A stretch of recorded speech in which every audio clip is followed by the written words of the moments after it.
Oh, I actually did. I thought I'd start a masonry company that I would build large industrial structures out of block and brick, and then I'd ask my son to be employees of the company. And it's one of these where I think that there's multiple ways to grow. Yes. Now, you thought I was being mean to deprive them of playing football or basketball, and as a dad, I have a way of disciplining and influencing and molding my sons. Yes, but you never gave me notice of court hearings. I only spanked one person. That was Jessica Lee Hodges for ripping the wallpaper off the wall. Yes. Um, I don't really like spanking, and it's not that I wasn't spanked myself. It's that I think there are other ways of disciplining. There's always that experience of somebody that slams the door to their bedroom, Jessica. Yeah. You know how you solve that? You take the door off and you put it in the garage so you don't spend. There are ways of disciplining a child that do not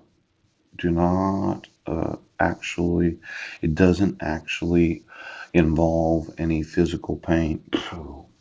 Now, for every parent out there that has a child that does not listen, yes, stop slamming the door. You just take the door off. And for any child to say that a parent is spying on them without their clothes on, that never happened. Ooch. See, I had a stepdaughter that lived with me for 10 years, that went to the Washington State School for Blind, that always had her own room. Yes. And if she didn't do what I said, ooch, she lost something so that she could no longer have to be told, don't do something. A lot of parents tell their children not to do certain things. Yes, yes, they do. As I said, there was only one child that got spanked, and it wasn't because of inexperience.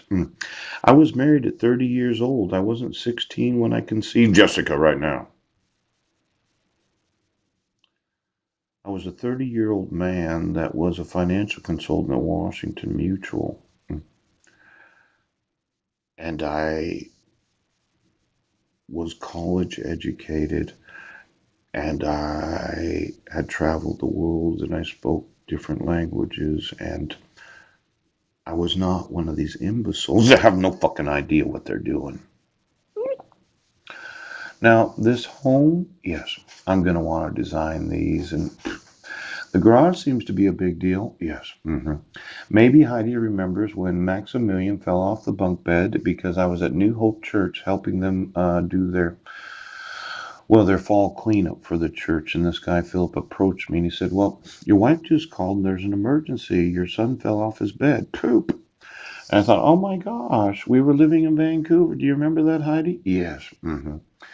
Well, what happened was I went to work. Well, it was a volunteering thing, Graham and Christy Meyer. Yes.